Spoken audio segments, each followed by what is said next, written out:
So So one thing that I wanted to clarify, we were talking the other day about the year like A, B, and C. yeah, And because uh, part as of the we- lectionary cycle. yes. So we were like halfway through on Palm Sunday before we realized we were on C. So the red books have all of them, and the white book is listed by date, and that's what you're following. So the easiest thing for us is to follow in the white book. But I'm curious of if you could say it again about when they stop and start. Sure. So for those who maybe don't know, if you come to here at St. Gabriel in the pews, we have two different types of books. One book is actually a used for like the Psalms, but in that there's the lectionary cycle for all 3 years. So in the Catholic Church, for our Sunday liturgies, we're on a 3-year cycle. So cycle A is everything comes from the Gospel of Matthew. Cycle B, everything comes from the Gospel of Mark, with the exception for about 5 weeks in July and August. And the reason being is because since Mark is so short, it's only 16 chapters, while the rest of the Gospel, the Synoptic Gospels, are like between 24 and 28. They supplement Mark with John chapter 6. So if we're in the B cycle, there's about 5 weeks in summer where we hear from John 6, because Mark's gospel is just not long enough to incorporate an entire year. Now, one could argue, why don't we just make those readings shorter? Well, I guess you could, but you lose some of the meaning in some of the readings because they kind of go together very well. And then year C, which is the year we're in currently, is from the Gospel of Luke. Now, in certain seasons, specifically like in Easter and Lent, we get certain Gospels from John too, no matter if we're in year A, B, or C. But for the most part, in ordinary times specifically, we're always going to have our Sunday liturgy, our liturgy of the Word, the Gospel, from either Matthew, Mark, or Luke. So the liturgical year, so that recycles every liturgical year. For the Catholic Church, the liturgical year starts on the first Sunday of Advent. So every year on the first Sunday of Advent, we then change the different cycle of the year. So this upcoming year, Advent, the first Sunday of Advent, 2022, will be the cycle A. So we go to Matthew. And then the following year, 2023, the first Sunday of Advent, we start year B from Mark. And then that year after that, we're then back to year C from the Gospel of Luke on the first Sunday of Advent. So it's different, right? Because we look at the liturgical year, not actually the same thing as the calendar year. And there's different reasons why. Part of that is because, we went from at one point in the Catholic Church, went from a Julian calendar to a Gregorian calendar. And because of that, we had to add days, right, and do some math with the days of the year.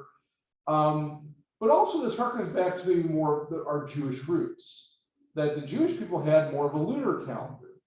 And when we look at things like Advent, Easter, that's really based on the lunar calendar, not the solar calendar that we celebrate in our secular year, which also came from the Catholic Church. The Gregorian calendar came from Pope Gregory, St. Gregory, who developed that calendar in the Middle Ages. So, which actually is a very accurate calendar compared to the Julian calendar, because based on the solar cycles, the rotation of the Earth around the sun. Yeah, so that's really the reasons why we have those different calendars, and kind of when we start the liturgical year on the first Sunday of Advent. So if you come, you'll find the red books in St. Gabriel that has the songs, but also the readings for those 3 cycles. We also have a white book that is seasonal. It comes out like every 3 months or so, or I think maybe we even have a year cycle on that one too. That comes out every year.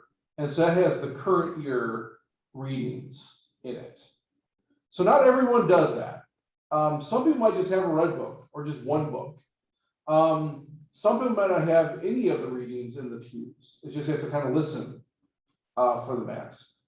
Every church is a little bit different when it comes to those things. But here at St. Gabriel, we have both, right?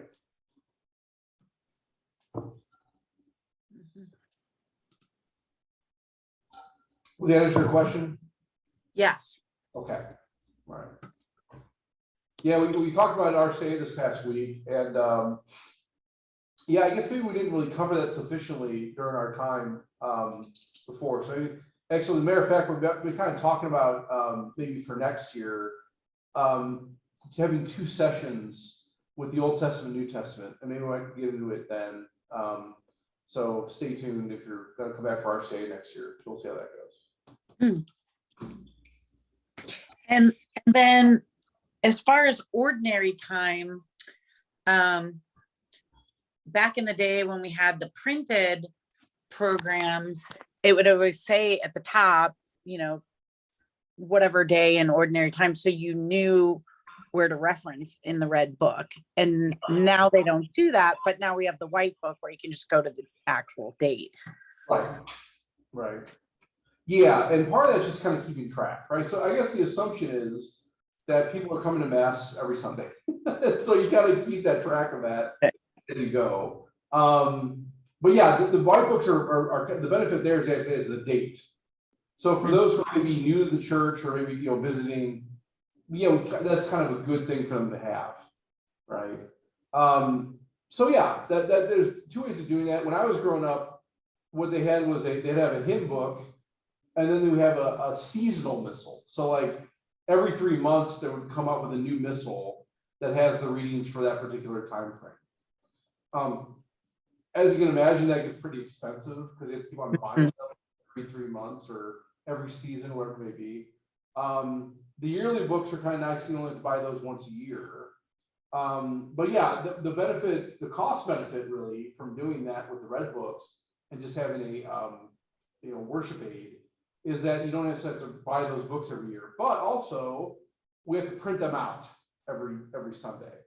So there'd be a happy medium. For a while there, for COVID, we're using the QAR code, so you can bring your phone and it'll have everything up there for the worship aid that you can reference back to the red or the white books.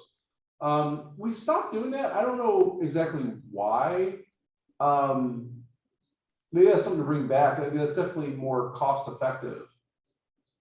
But also too, I think some people just like having something in their hands. I mean, I know when I pray the breviary, one thing I've been doing this Lent is praying the breviary from the book, because we could pray from our phone, right? You have apps and stuff like that you could do, but there's something about having the book there and having something you can hold that's actually kind of engages you, I think, a little more.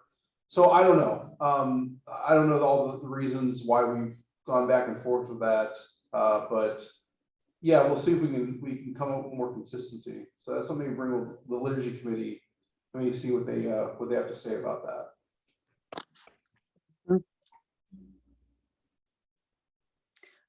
Another question that I had was at one point during RCIA, there was something in the book talking about the Eucharist and body and the blood of Christ, and how you could have just the body, but the full Eucharist was supposed to be body and blood. And through COVID, we've of course stopped doing the blood. So I was just wondering if there was any discussion around bringing that back. Yeah, so what you're referring to is, when we have Mass, right, we consecrate bread and wine into the body and blood of Jesus Christ. But we also recognize that as a church, the fullness of the presence of Jesus is contained in both species individually. So meaning, if you would receive just the body at Mass, you're receiving the body, blood, soul, and divinity of Jesus Christ, his fullness. Or if you just receive the chalice at Mass, you're receiving the body, blood, soul, and divinity of Jesus Christ in its fullness. So you don't necessarily have to have both to receive Jesus fully, but it is a fuller symbol. And this is where maybe some confusion lies between what we understand as Catholic Church as the real presence of Jesus in the Eucharist, and maybe some of our brothers and sisters in other denominations as symbolic. Because, well, we have symbols in the Eucharist too. The bread and the wine are symbols of the sacrament of this sacrificial offering. but they become something real, something different after the consecration. And there's a fuller, maybe a fuller symbolism in receiving both the body and the blood at a Mass. But you don't necessarily have to receive Jesus fully. You receive one species, you receive him fully. Now, during COVID, as you mentioned, we have stopped using the chalice because of the thought that the virus was being disseminated in that way. I don't know if there's really any more data to show that it's not being disseminated in that way. I know that usually there's a time limit or time frame from where the virus would live on the surface and then die out. There's thought, well, we're having alcohol that's being applied, so that may reduce that time frame in some way, but we're not really sure how long that is right now. So the thought would be that even if you receive from the chalice, could you still, still get the virus? And that's an open question, right? I don't think there's really data to show right now that, within the maybe 15 seconds between each individual receiving from the chalice, that the virus would be completely dead by then. So with that in mind, we have not brought back the chalices yet in this archdiocese. Nobody's doing that right now in the archdiocese. Maybe some are, but they're not really doing that within the guidelines that was given by the archdiocese. And that's worldwide or US? Well, I can speak just for the Archdiocese of St. Louis. I can't speak for anyone else, right? Every archdiocese is unique in the fact that the bishop kind of controls what happens in his boundary. So if a bishop over in, I don't know, let's say Wyoming decides, yeah, you know what, we're going to go back to receive the chalice again, okay. But the other thing too to keep in mind is everyone per canon law has the right to receive from both species, right? Now, I will say when I was growing up, and this is even under the current law, even when I was growing up, we reserved in our parish the blood just for special occasions. So it would be common to have the precious blood like at Easter or Christmas or First Communion or confirmation or a wedding. But we would not have it every Sunday. That was kind of unique. Over time, I think specifically within maybe the last couple decades, maybe you see it more commonly given at every Sunday Mass, where the chalice would be given on Sundays.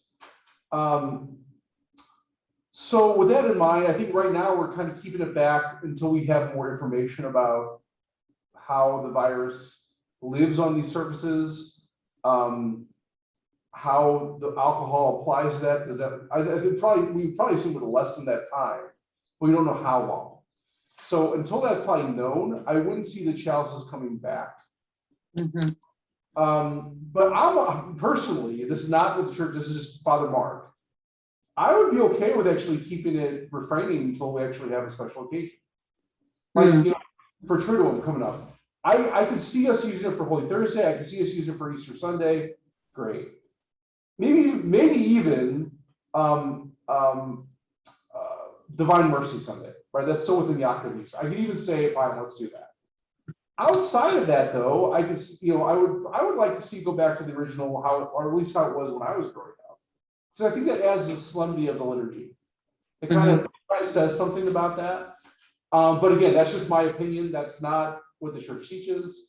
That's not really, that's not something that really is taught by the church. What the church would say is that everybody has the right to both species at every Mass they go to. So, okay. But yeah, so that's kind of where we're at right now, though, when it comes to the COVID situation. But yeah, I mean, there's been discussion about it, but I don't think there's been a clear time frame on when the chalices will be coming back. And I think a lot of that's going to be up to, I think eventually what you're going to find is, with a lot of things that are going on in the pandemic, a lot of that's probably going to be disseminated, or at least kind of the decision will be kind of up to the individual parishes to make the individual pastors.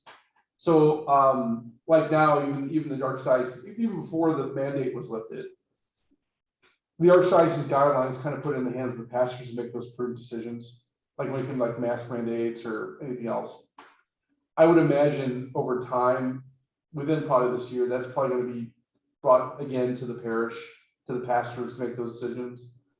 But again, I think a lot of that's going to depend on what data we have to indicate the life of the virus on the surface, based on the chalice.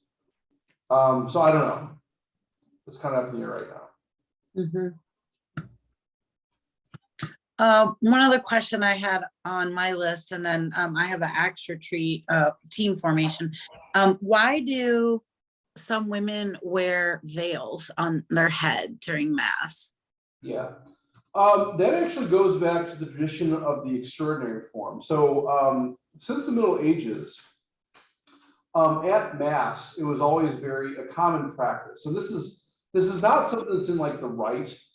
You won't find anything in the rubric saying this, but it was more common practice, especially in the Middle Ages and beyond, that women would wear veils or head coverings during the liturgies. While men, just the opposite, they would take off their hats and then already head coverings while in church. That is more, I think, a social directive rather than actually like something that was directed by the church. Because if you look at our Jewish tradition, right, in the temple or in a synagogue, men and women both wear head coverings in that presence, right? Whenever they were praying, whenever they were in the synagogue or in the temple, everyone would wear head covering.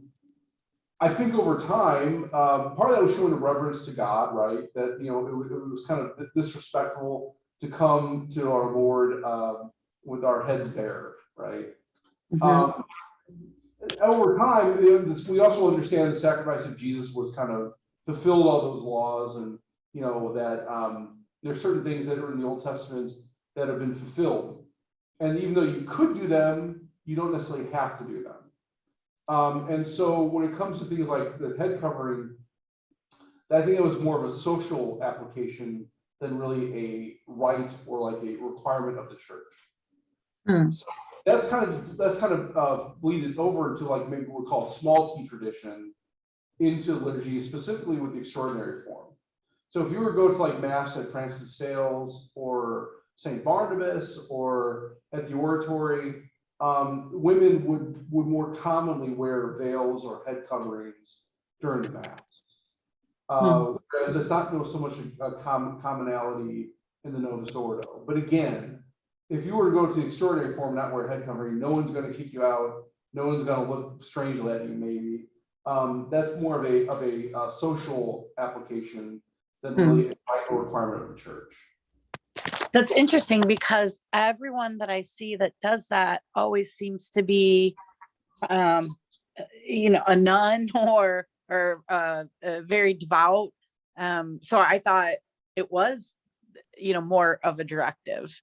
Yeah, I mean, it's a sign of respect, really, of the space. But yeah, I mean, you won't find anything in canon law and a rubric, or even in encyclicals or anything come out of ecumenical councils that says that women should wear head veils during the Mass. But again, that's more of a social application. That's just kind of through time has become like a small T tradition, right? So there's nothing wrong with it, but there's also nothing that's requiring anyone to do with it. So yeah. Okay. So if you want to wear a veil, go ahead. And if you don't, okay, right, no problem. And then lastly, in Latin class, we were talking about the difference between the Novus Ordo and the extraordinary form, but it sounded like there were, from the last class, there were two different types of the extraordinary. Okay, yeah, so just like in the Novus Ordo, if you were to come to a daily Mass, let's say you come to Mass tomorrow, right? Now this is Holy Week, but the Mass, like the daily Mass for Holy Week, is no different than any of the Masses of any other time during the ordinary time or even during the rest of Lent. So you come to Mass tomorrow, you're going to have a different experience than you would on Sunday, right? Because there's a different solemnity involved compared to like Easter Sunday and tomorrow, right? So tomorrow is considered it's a higher, what we call Fair-Hill Day, because it's during Holy Week. But the liturgy, you probably wouldn't tell the difference between that and another day within Lent or in the ordinary time. So like, for instance, you wouldn't hear a Gloria tomorrow because first off, we're in Lent. You wouldn't hear that anyway. You wouldn't hear a second reading tomorrow, right? Because we're just, it's a regular weekday mass. You wouldn't hear the Creed tomorrow, right? You probably would hear Eucharist Prayer 2 instead of maybe Eucharist Prayer 3 or 1 that you may hear on a Sunday. Now, if you were to come, let's say on Thursday night, which is Holy Thursday, you would have a different experience. We would sing the Gloria on Holy Thursday because Lent is over, right? We'll hear a second reading. And you'll definitely hear Eucharist Prayer 1 because that's prescribed for that night, which is then even different than the Easter Vigil Mass, right? Where we have these other things that are going on. So we see that in Novus Ordo, we have these levels of solemnity that we have in the liturgy that are based on particular times or seasons that we have in the church. In the same way, if you would go to extraordinary form Mass, depending on when you went that day, you may see what we call a low form, right? A low Mass, where you wouldn't have as much solemnity, like you wouldn't have like a sprinkling rite. You wouldn't necessarily have a homily or even petitions, even on a Sunday, right? Then you may go to what we call a high Mass, where you will hear maybe the Creed presented, or you might hear a homily, and there would be a sprinkling rite. And there'd be other things they do that you wouldn't see at what they call a low Mass. And then the highest kind of solemnity you have in the extraordinary form, what they call a Missa Cantata, which just means sung Mass, right? Where everything is sung either by the celebrant, by the ministers, and also by a choir. And so we have in the church, we call this progressive solemnity. So that based on the particular time or the particular season, or even the particular Mass in the extraordinary form, there's higher and lower levels of the solemnity that you would actually witness, right? So yeah, even like for like the Christmas or Easter Mass, if you were to go to Mass at the Institute over at St. Francis of Sales on Easter Sunday, you might experience a low Mass where there's not a lot of singing, but there are certain parts of the Mass that you would probably recognize. There may be given homily given at the low Mass, maybe not.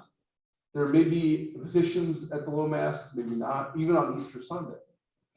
Whereas if you went like maybe what they call maybe the principal Mass that day, which may be like at 10 o'clock or noon, yeah, you'll hear like maybe more singing, and you'll see a sprinkling rite, and you'll probably hear a homily, right, and have petitions, and these other things that you're probably used to going to Novus Ordo Mass on Sunday. Or if you went to one of the Masses on that Sunday, they may have a Missa Cantata, where everything is sung by the choir, and it's very beautiful, and it's very ornate, and there's a lot of incense being used and these other things, right? So, and just like in the Novus Ordo, we have these progressive solemnities, the same thing in the actual extraordinary form, but you may see those progressive solemnities in the same day, or in the Novus Ordo, you may see it based on the day. So it's a little bit different how they actually apply it. Mm-hmm. Yeah. Yeah, I mean, that just shows also the universality of the church, right? That we're truly the Catholic Church. And we have these different aspects of what we witness. But I mean, the same way, if you went to like, let's say, a Byzantine Mass, or Ukrainian Mass, or Ruthenian Mass, or these different rites of the church, they have their own solemnity, right, that they would actually apply. And so we see that all throughout these different rites and liturgies that are all unified in the Catholic Church. So it's kind of a beautiful thing to see and witness. And what was the name of the church for the Latin Mass we watched? Well, that place was actually St. John Cantius, and that's in Chicago. Okay. Well, there's about maybe 4 places here in St. Louis where you can actually witness the extraordinary form of the Mass. Probably the primary place that you would see this would be at St. Francis de Sales down on Gravois. Because that's run by an order of priests called the Institute of Christ the King. And their main charism is to actually maintain the traditions of the church, including the extraordinary form of the Mass. So down there, they're always going to have the extraordinary form of the Mass. You would also see it at St. Luke, but depending on when you go to St. Luke, because St. Luke also contains what they call the oratory of Augustine and Gregory and Augustine. And so if it's an oratory Mass, you're going to see the extraordinary form. If it's a parish Mass, you're going to see the Novus Ordo. I think sometimes I might do the Novus Ordo in Latin, but regardless, you'll see that there either way. Some people, I think Little Flower might have it too, which is actually also in Richmond Heights, but they might not do it anymore because of the thing happened over the summer. The other place you'll definitely see the extraordinary form of the Mass would be at St. Barnabas, which is up in St. Charles. So probably there's 3 places in St. Louis you can still witness the extraordinary form of the Mass, and that's it. Now, some people too might do it. Some priests might do it in their own. And I probably don't want to tell tales out of school, so I'll just keep it at that. But you can also maybe find underground priests who may be doing it in their own parishes, their own, maybe either for their private Mass or for a certain number of people. They keep that limited, but you probably have to search that out in some ways.